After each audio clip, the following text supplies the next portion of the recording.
This land, it's a monument to mortal resilience.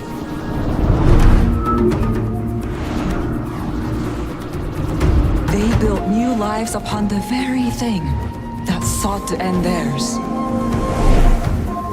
Portals are little flames, brilliant, hot, then gone. Those who face eternity easily forget what a lifetime means, what an ending means. You know it doesn't have to be this way. No, Kunavang, it does. They need me.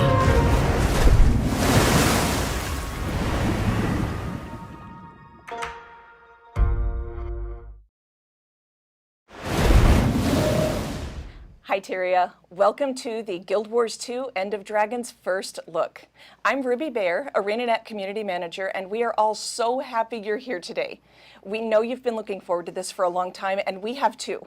With me are our lead content designer Andrew Gray and studio director Colin Johansson. Hi guys. Hey everyone, really excited to be here sharing details about End of Dragons. Hey Guild Wars community, it's nice to see you all again. It's been a little while. It's nice to be back in the chair. Welcome back. Thank you. You know, this is a really big day for us. Back when we started development on Guild Wars 1, our very first campaign was Factions in Cantha. And it was our first ever expansion as a studio. We were coming off of a big win of shipping our first major live update, Sorrow's Furnace, for those of you who remember that. And Factions was an incredible journey and learning opportunity for all of us in the studio. We'd never made an expansion before as a studio, and so many of the lessons we learned from that expansion really resonate in the way even we still approach expansions today. It's been 15 years, doesn't feel like that long. It's been 15 years since we first visited Cantha in the Guild Wars franchise, and it's truly special for all of us to finally get a chance to go back there once more.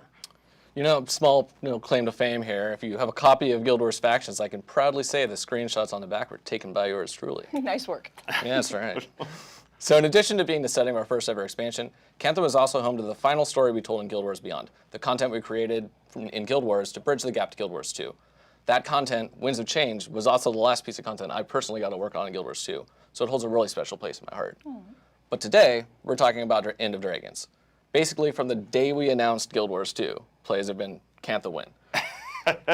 I remember right around launch, there was an interview with a content creator, Matt Visual, and the entire interview, he just kept saying Cantha and staring at me over and over again, waiting for me to twitch or give away anything whatsoever that would give a hint as to when Cantha was coming. And I remember Dan Howell just straight up hounding me to say Cantha confirmed during a live stream.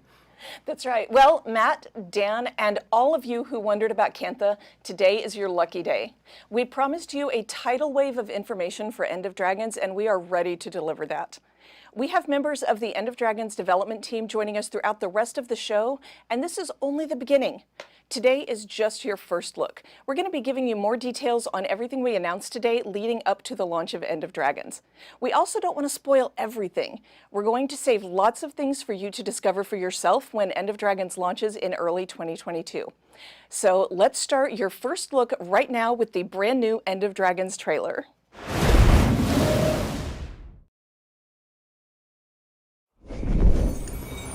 There's familiarity in this strangeness. Like a song half remembered, a tune without words to carry it. I know you, and yet I don't. You will soon, little one. Who are you talking to? Just an echo in the mist. A possibility. Look around us. Your children would be trapped in the past, if not for me. Their worlds are carved from the jade that I gave purpose. I promised them a future. A century of progress cannot end this way. I'm not... Cantha's not just a spoke in some grand cosmic wheel.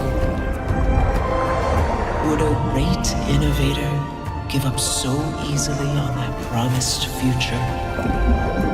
I won't. I'll find a way to save us all.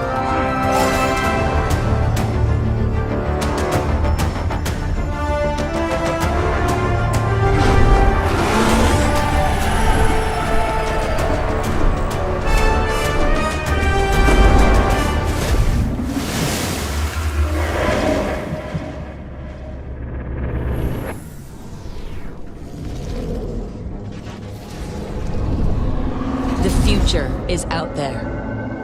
What are we waiting for?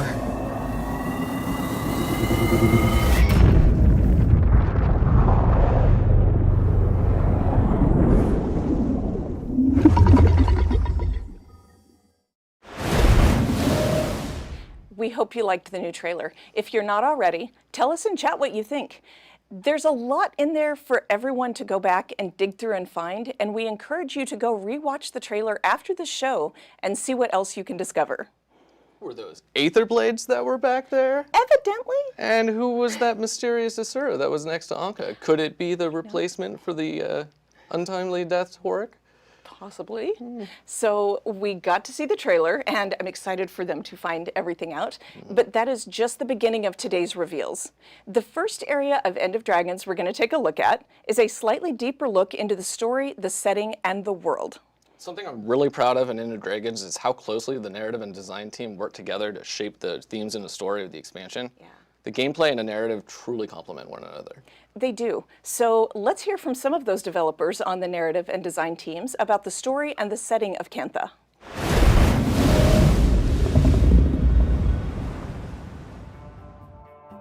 End of Dragons is the culmination of so much of what we've been doing in the Guild Wars 2 story up until this point. We have a lot of really compelling open story threads that we've built up over the years, and we're going to pay off a lot of them in End of Dragons. And I think players should be excited about how we've weaved all these different interpersonal stories with the great cosmological questions of Tyria into some satisfying payoffs that I think they'll really enjoy.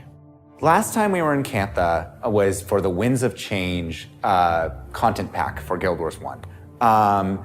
And what we basically saw was there was a lot of lingering consequences of Shiro's rise. And we teamed up with this group, the Ministry of Purity, in order to try to purify the region. They didn't stop at just trying to purify like disease. They started trying to kick out everybody else who didn't fit with their ideal image of what they wanted Cantha to be like. And then they closed off to the rest of the world. And that was where we left things. So it's easy to imagine that because Cantha was closed off, that they would become a time capsule. However, they've been affected by the same events that have been affecting the rest of Tyria. The rise of Zaitan, the death of Balthazar, all of these things have had just as much of an effect on Cantha as they have had on the rest of the world. We actually, as a team, fairly early on, made a timeline of all the major events that happened in the world and how they would have affected Cantha in order to try to figure out how this world would have been shaped over time. Longtime fans who really loved Cantha and Guild Wars 1 are gonna find a ton to love, and frankly, new players might have their minds blown a little bit. It wouldn't be Guild Wars 2, it wouldn't be the story of the commander without the commander's allies. In End of Dragons, we find ourselves traveling with Marjorie and Casimir. I think anybody who really misses Jory the detective is in for a treat. The most important familiar face that's going to be accompanying us on our journey into Cantha is Aurene. Aurene's story has become sort of the spine of the Guild Wars 2 story. Aurene is constantly grappling with her responsibility and how much she needs to do, and her trying to feel that out is going to have repercussions for the entire world. In this expansion, we have really breathed life into every corner of the world that we could. You know, there are so many little moments throughout the world, moments that touch you, moments that make you laugh, moments that make you cry. You know, this team is so good at just bringing emotions to the surface. What I'm most proud about is how we were able to really craft a story that very elegantly blends the gameplay elements that I think Guild Wars 2 is really strong at, with a story that just keeps a really frenetic pace and lets you live out in this world while also experiencing a lot of really cool gameplay moments. There are so many things that I am excited about people experiencing for the story of End of Dragons. One, just from a design perspective, we have so much technology that is improved or has been entirely new since the last time we made an expansion. And as a result, this expansion has some really unique, cool set pieces that I think are going to blow people's minds.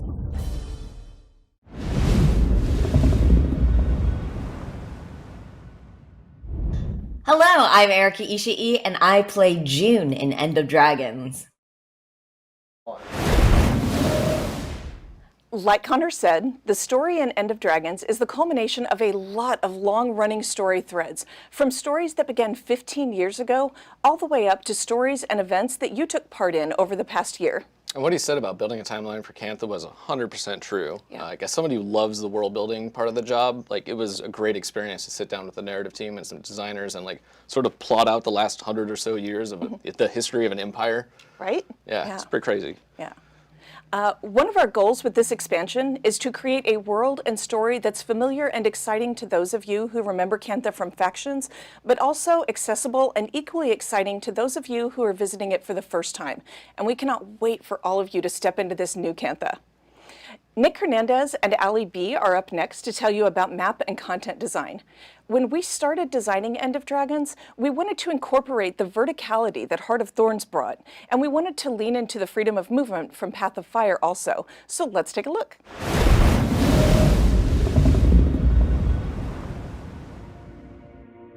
My name is Ali B. I'm one of our senior content designers, and I work primarily in our open world area.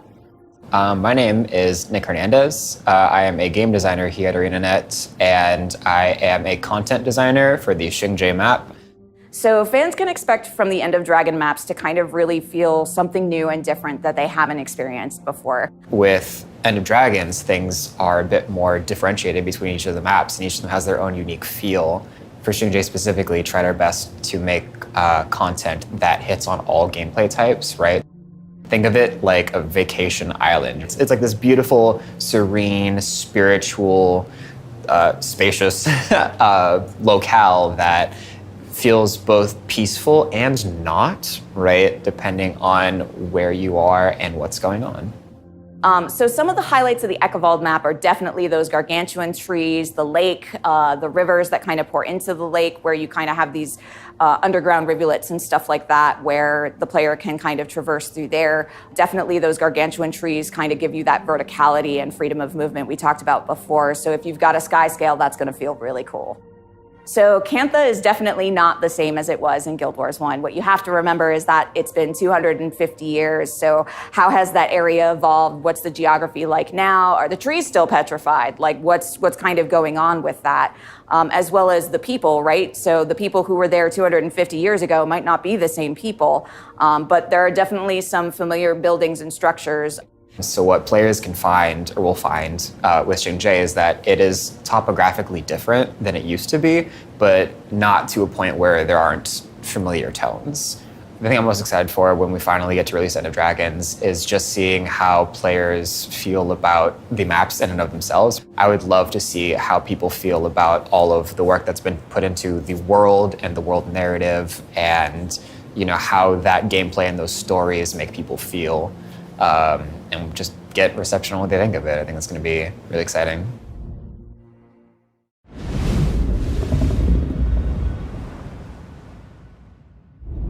Hey everybody, I'm NOSHIR. You'll be hearing me as Detective Rama in Guild Wars 2 End of Dragons. We hope you enjoyed the preview of Xingjie and Ekavald, how the game and game world are different now, and how those changes affect map and content design. And that's just 2 of the maps. Yeah. When we sat down to make End of Dragons open world content, we kept replayability in the forefront of our minds. We want all the End of Dragons maps to be maps you continue to go to for years to come.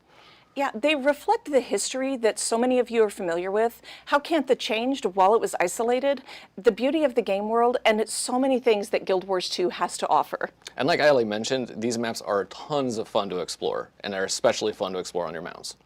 Speaking of mounts, here's another End of Dragons preview for you.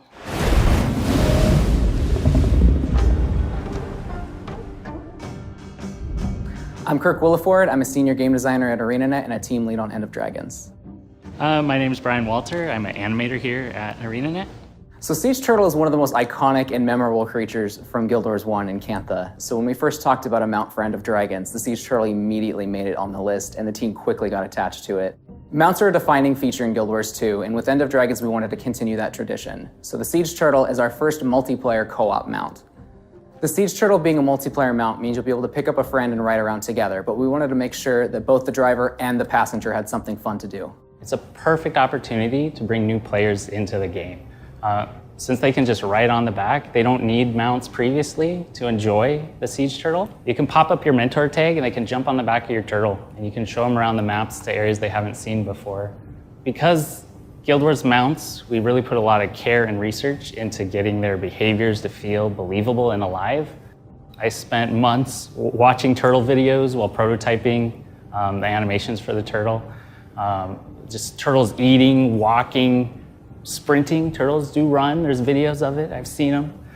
So my favorite thing to animate on the siege turtle was just the simple walk animation. It really got me into the mentality of a turtle, watching these giant turtles and how they walk and what their foot placements are. If you actually toggle the walk animation in-game, it kind of maps out to more or less a turtle's walk speed.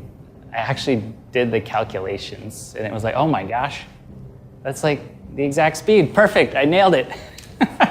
When you think of turtles, you don't really think fast. So getting this thing to run over terrain in a fun and rewarding way was an awesome challenge.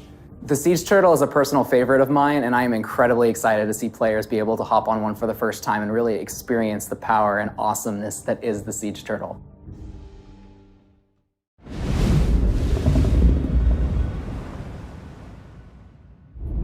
Hey, I'm Tina Huang, and I play Empress Yin and Calidris and Akane and Tengu Reporter and all sorts of other kind of characters that you might meet later down the road in the expansion of Guild Wars 2 End of Dragons. The siege turtle as a two-person co-op mount is something we're so eager for you to experience in End of Dragons. I remember several years ago, we had a company-wide meeting to brainstorm what we wanted for the next expansion, and siege turtles was one of the very first things called out. We all knew that they needed to be part of Cantha in Guild Wars 2. As a loyal member of the Luxon Armada, I agree. And Kirk wasn't kidding when he said that both the driver and passenger get to participate in the fun.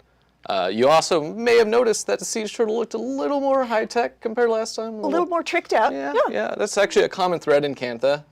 We're going to be telling you more about that. And in fact, there's going to be a article about Dragon Jade technology on our website later today. Yeah. So the siege turtle isn't the only new method of transportation coming. Kirk still has more to share, so let's see what else he has to tell you all.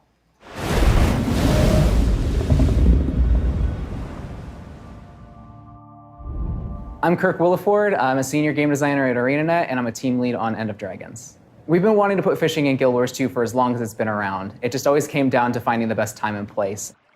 When we were building fishing for Guild Wars 2, we looked at our own personal experiences going fishing and found what was the most memorable. And for me, when I went fishing as a kid, I went with my family. And so when we bring that into Guild Wars 2, we wanted to think about how can we make that a multiplayer experience.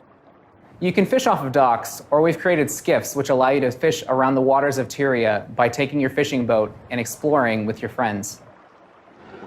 We wanted the waters of Tyria to feel as authentic as we could and most lifelike as we could to a real fishing experience. And so there are hundreds of different fish for you to discover in Tyria all across the world. There are so many that have been added to the game, and kudos to that first person who finds all of them. Including the common goldfish, as well as the most notorious catfish in Ascalon, Old Whiskers. End of Dragons has 5 new mastery tracks, including the Siege Turtle, SKIFFS, and Fishing, each with their own levels of progression for players to discover as they explore Cantha. I'm most excited about the release of End of Dragons for players to really be able to come together and experience the world that we've been creating in Cantha. We've all wanted to go to Cantha for the longest time, and the team has done such a great job bringing it to life, and I just can't wait for players to see it.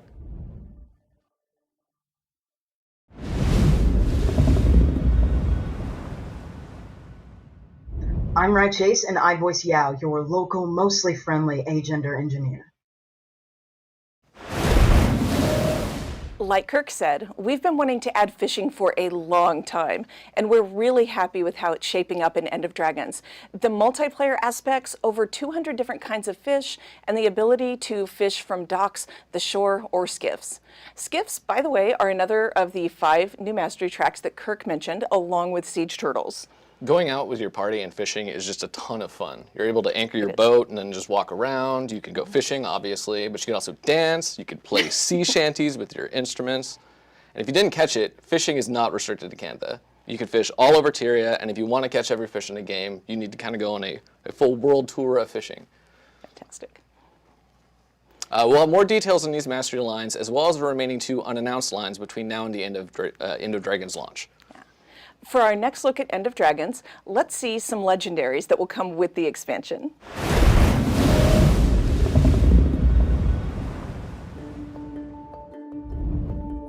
I'm Chelsea Mills, and I'm a senior prop artist. In End of Dragons, we're introducing 16 new legendary weapons, all available on release day. This set of legendaries is inspired by the Elder Dragon Arenanet, who plays a significant role in the End of Dragons story. From an art perspective, we wanted the legendaries to show Arena's journey with the commander, from the first time you meet her as an adorable little hatchling, to now all grown up as our own Elder Dragon.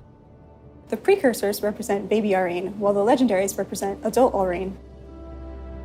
Arenanet is one of my favorite characters, and I'm so happy that we got to create a legendary set based on her. I can't wait to see players running around in-game with the legendaries.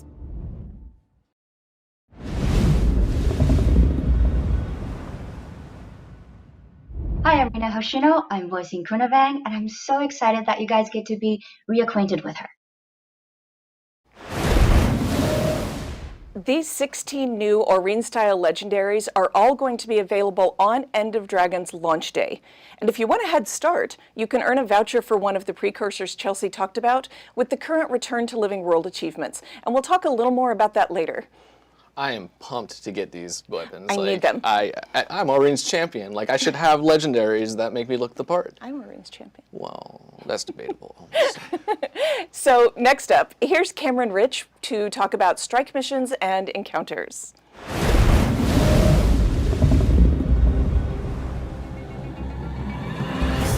Hi, I am Cameron Rich. I'm a senior game designer here at Arenanet, and I act as the lead for the encounters team. For End of Dragons strike missions, we're taking some epic encounters from the story of End of Dragons, and we're creating really awesome, challenging 10-man versions of those encounters for you to enjoy. For End of Dragons strike missions, we're doing something new in that we're adding challenge mode difficulty to each strike mission to release with End of Dragons. These challenge modes will be enabled shortly after launch, and they are designed to give our hardcore players, our existing raiders, something to really sink their teeth into. In addition to the challenge modes, we're also going to be revamping our reward system for strike missions to simplify and standardize them across the game. With End of Dragons creatures and combatants, we're taking a little bit of a different approach with design. One of the common problems that we're trying to address is coming across a creature that's of a high rank that feels like it just has a bunch more health and a bunch more damage. So instead, this time around, you'll see creatures unlock new abilities as they increase in rank. So if you find a creature on the field that's a veteran, it might be using one set of skills, and if you come across it again and it's an elite or a champion, it'll have unlocked some new skills along the way that will hopefully test you and your strengths as a player. I am really, really excited for fans to get their hands on the strike missions for End of Dragons because there's a lot of surprises that we've been able to put into the design. Lots of opportunity to work together with your friends to overcome some really epic bosses.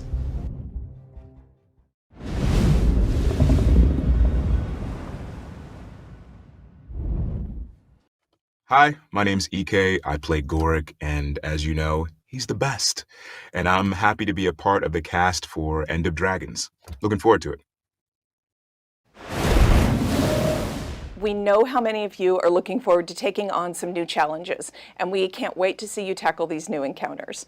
You'll find additional challenge modes and improved rewards. What you just saw was a sneak peek at some of the maps for the strike missions. We can't show you the bosses or the fights quite yet, as it would be a huge story spoiler, so we look forward to when you discover them in the expansion. And when you can expect challenge mode to live up to the name. Cam and his team are doing an amazing job creating diverse, challenging content. All of the fights are a ton of fun. They're probably some of my favorite things in the expansion. They are super good. We're also going to meet some familiar enemies from Guild Wars factions, like Naga, Kappa, and Wallows, all updated for Guild Wars 2. Reimagining these familiar armies in Guild Wars 2 was an exciting challenge, and I'm super pleased with the results.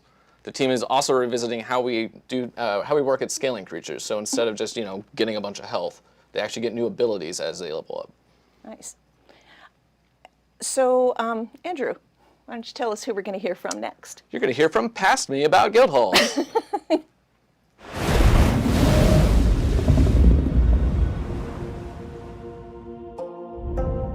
My name is Andrew Gray. I'm the content design lead on Guild Wars 2.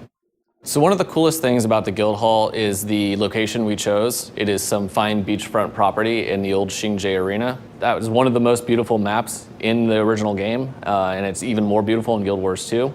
And it also has a lot of historical relevance because it was the location that the original leader of the Ministry of Purity was defeated at the end of Winds of Change. Guild acquisition works similarly to other guild halls in that you go on an expedition.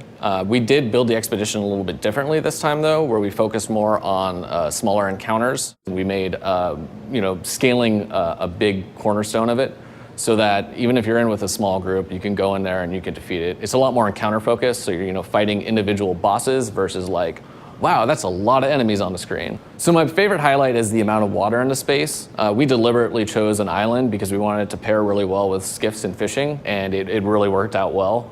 It's just a ton of fun to go around with your guildies, going around on a little fishing trip at your guild hall, like without having to leave into the comfort of your own guild hall. And then also there's a really large guild arena that's right there on the beach. So if you're into like Mai Tai fueled guild battles, like this is the guild hall for you. My favorite part about building the guild hall was honestly just spending time in the area. It felt like I was going on vacation every day because it's so beautiful. But beyond that, when we built the expedition, we decided to build one with a little bit more of a story behind it. You have some familiar characters there, both existing friends and some that you meet along End of Dragons that add a little bit more personality to the acquisition process, and I think players are really going to enjoy that. I'm most excited to see how guild decorators use this space, honestly. I'm always blown away at the amount of creativity, the crazy things that they're able to build in guild halls. And when we built this one, we specifically had them in mind. We wanted to leave lots of space for them to be able to build all of their crazy adventures in there. So I'm looking forward to see what they do with the space that we've made for them.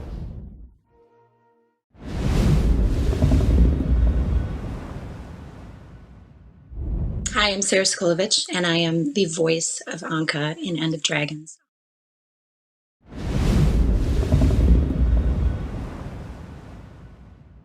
Hi, I'm Kelly Hu, and I play Captain Mai Trin in the Aether Blade Armada in Guild Wars 2, End of Dragons.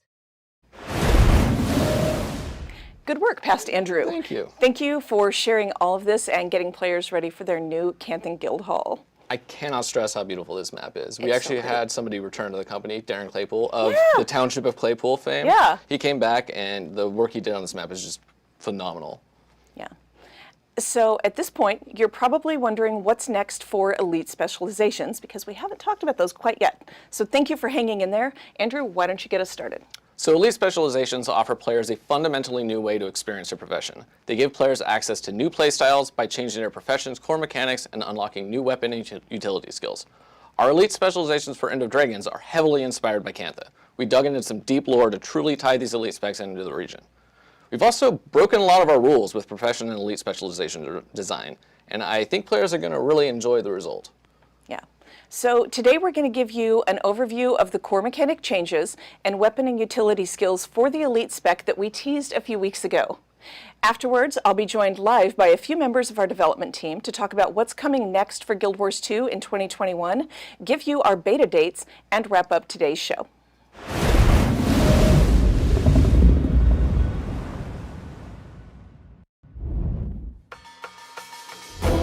Hi everyone, I'm Carl McLean, a senior combat designer working on elite specializations for End of Dragons. We're here today to preview some of the abilities for the upcoming Mesmer elite specialization, the Virtuoso. Let's jump right into it.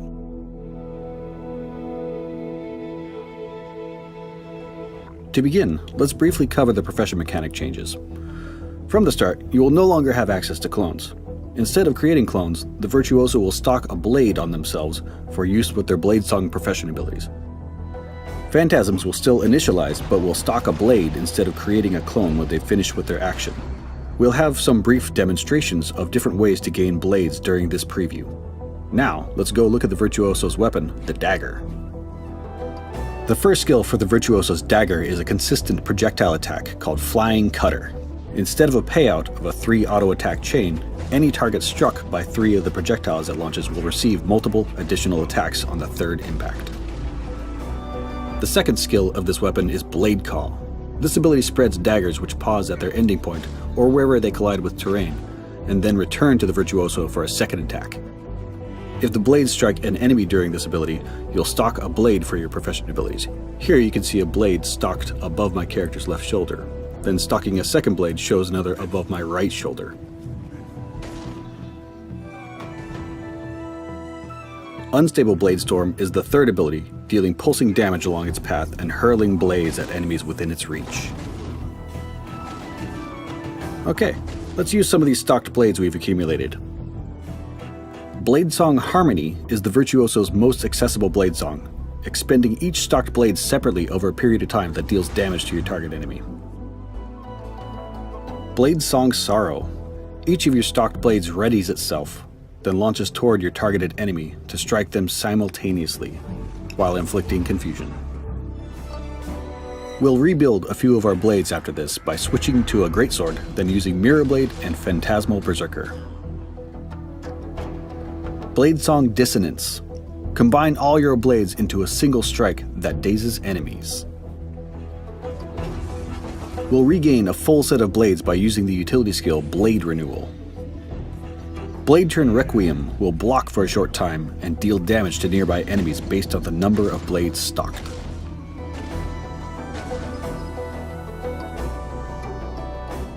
Your heal skill is called Twin Blade Restoration, which throws daggers at enemies and grants bonus effects if you hit foes with them.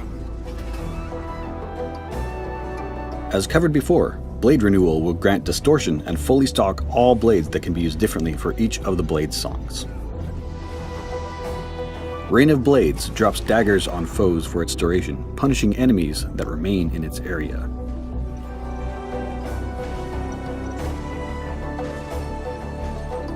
Sword of Decimation is a single impact in an area to strategically immobilize enemies.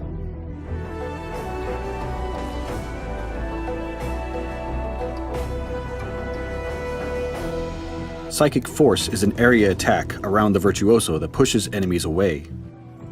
And finally, Thousand Cuts, as your elite skill, is a fire and forget line-based damaging ability that requires foes to stay in its narrow path for full effectiveness.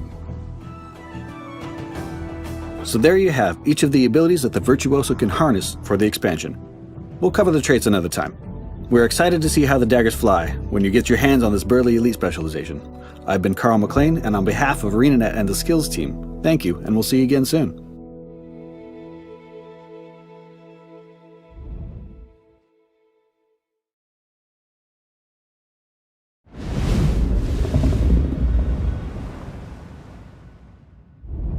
Hey everybody, it's Debbie Derryberry, the voice of Timey, your favorite, my favorite. We're so excited to be coming back for End of Dragons. Oh, there's so much I want to tell you. So great. See you there. Andrew has headed back to keep working on End of Dragons for all of you. Colin has rejoined me, and Josh Davis, our head of live operations, is here as well. Thanks, Ruby. Hello, everybody. It's been a minute. It's great to be back at the studio again, just in time to crash this live stream, and I couldn't help myself.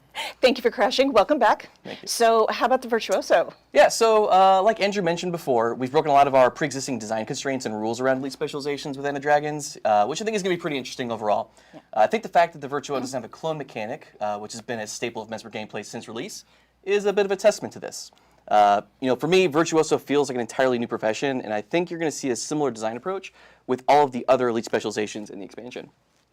We can't wait to tell you more about those elite specializations throughout the rest of 2021, along with other End of Dragons features that we mentioned today, like those other 2 mastery tracks. We got off to a great start. We got to share so many things about the expansion. Colin, you want to give us a quick recap? I would love to recap everything 10 seconds. today. All right. So what have we heard about? Canthan region, we've got a storyline, mysterious Dragon Jade technology, creatures and masteries, new elite specializations, new strikes, each with their own challenge mode, a new Canthan guild hall, fishing and fishing boats, we're calling those SKIFFS, and 2-player mounts. This is the first time we're adding multiplayer mounts to Guild Wars 2. And one of the things I'm most excited about this expansion is it draws on some of the best elements and lessons from our previous 2 expansions. For story, we looked at some of the best things that we did in Heart of Thorns and Path of Fire, and then we brought that approach into End of Dragons, and I think it's the best story we've done yet. And then we looked at replay value. And Heart of Thorns, one of the big things that we've seen comments from our players about Heart of Thorns was they love the amount of replay value that expansion added to the game. And so we've really invested in this expansion in meta events, in our strikes having challenge modes, and having a full set of legendary weapons, the full 16 on launch day 1. There's a lot of replay value, and this is about an expansion that you can play for a long time. And we realize that's very important to our players. We also wanted to have game systems that impact not just the expansion, but the entire game. And really to look at the game deeply and systemically as a whole, the way we've done with gliding and with mounts and other expansions. And so with End of Dragons, if you look at the multiplayer mounts, that is an investment in us saying, hey, Path of Fire had mounts. We're going to try having multiplayer mounts with the turtle, and that's really exciting. Fishing and multiplayer fishing with SKIFFS is a game-wide experience that you can have, and I think that's really exciting too. Our mysterious dragon jade technology, you'll find out more about that someday, also has had this approach applied to it. And there's 2 other really big things that we're working on that really play into the story of this expansion. For our world versus world players, alliances is a major feature that folks have been waiting for a long time. And it comes in our End of Dragons timeframe. And it's a big thing that we know is about systemically approaching ways to improve the game forever for our players. And then the other big one we're investing in is our technology. And by investing in taking the game from DX9 to DX11, and a lot of the things that eventually will come with that, we really want to invest in holistically, how do we make Guild Wars a better game, not just with this expansion, but for the future. As a final note from me, though this expansion is named End of Dragons, I want to be abundantly clear, this is not the end of Guild Wars 2. We view End of Dragons as the next big stepping stone for this franchise, and we think the best is yet to come. There is plenty more coming after End of Dragons and Guild Wars 2. We're not going to tell you about any of it today, but we're very excited for you all to get to check it out someday. But we do have lots for you to pass the time between now and the launch of End of Dragons. Josh, you're up. Yes, thank you. And we've got a lot to go through, so please bear with me. So first, in case you've been living under a rock, I do want to bring attention to the Living World Returns campaign, which is taking players back to Living World Seasons 2, 3, 4, and the Iceberg Saga. If you're tuning into Guild Wars 2 for the first time in a long while, you're going to want to listen closely to this. So here's how it works. Each Living World episode is available for free during its Spotlight Week, and all you need to do to claim that episode is log in.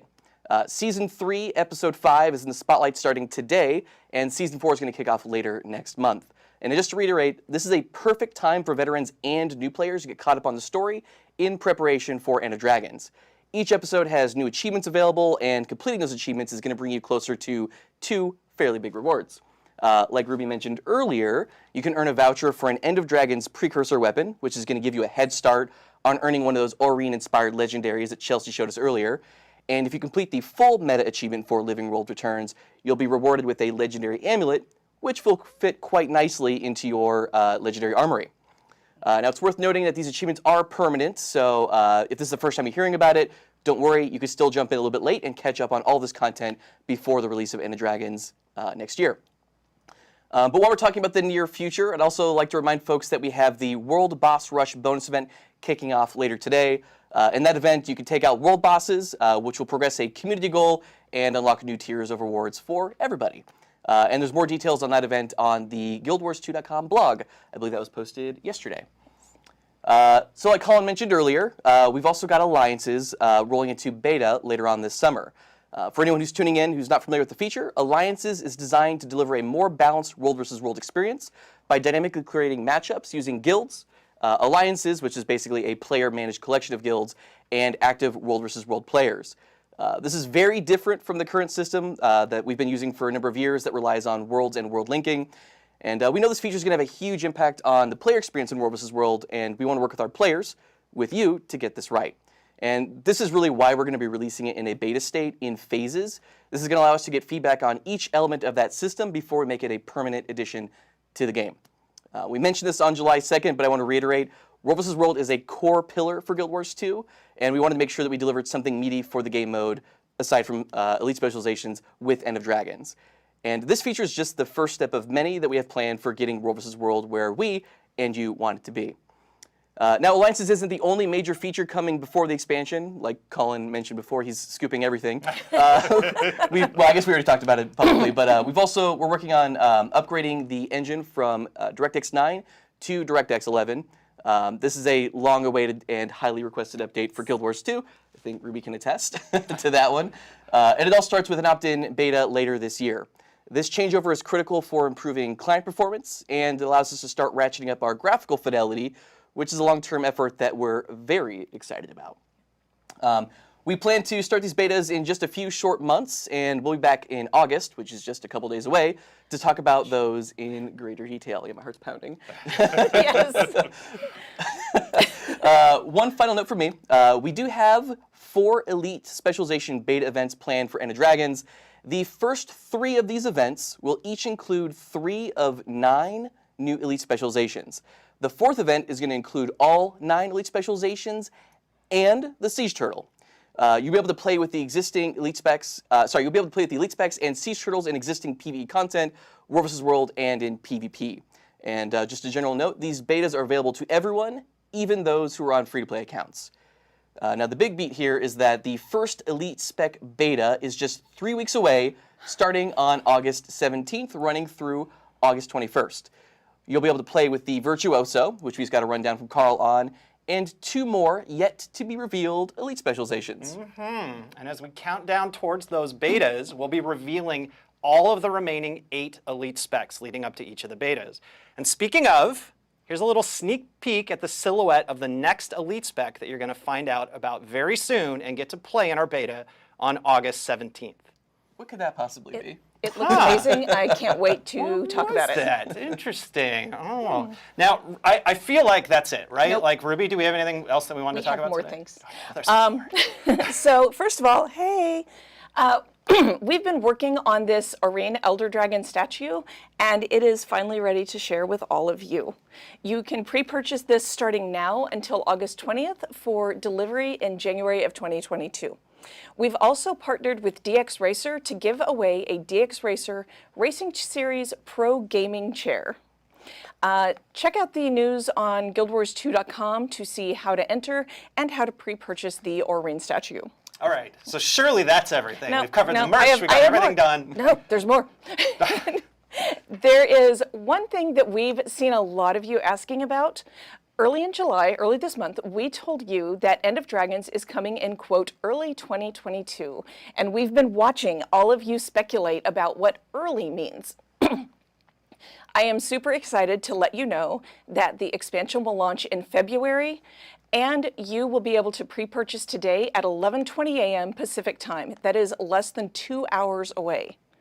To help pass the time until then, or maybe make the wait a little harder, I'm going to let you see the pre-purchase bonus items and what you can get with each edition of Guild Wars 2 End of Dragons.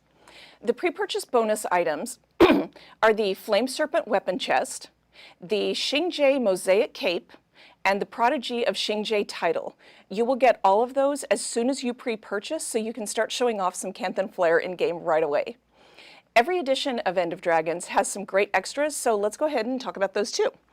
The standard edition of End of Dragons includes a free shared inventory slot and the max level boost.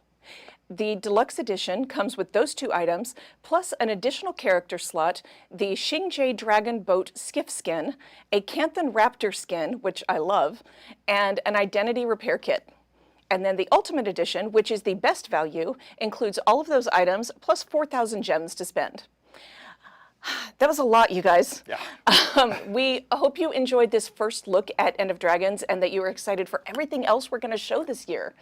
Now it's time to start looking forward to the next Elite Specialization and the first beta event coming in August, which I think August begins technically this week.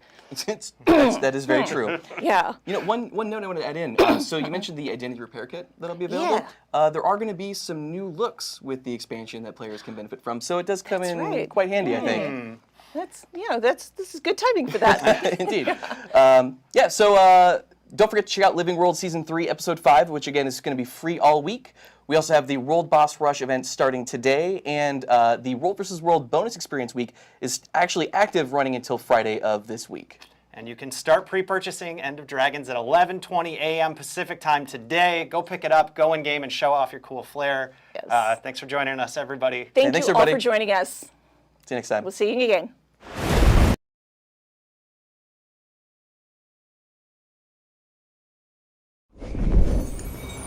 There's familiarity in this strangeness. Like a song, half remembered, a tune without words to carry it. I know you, and yet I don't. You will soon, little one. Who are you talking to? Just an echo in the mist. A possibility. Look around us. Your children would be trapped in the past, if not for me. Their worlds are carved from the jade that I gave purpose. I promised them a future. A century of progress cannot end this way. I'm not... Cantha's not just a spoke in some grand cosmic wheel. Would a great innovator give up so easily on that promised future? I won't. I'll find a way to save us all.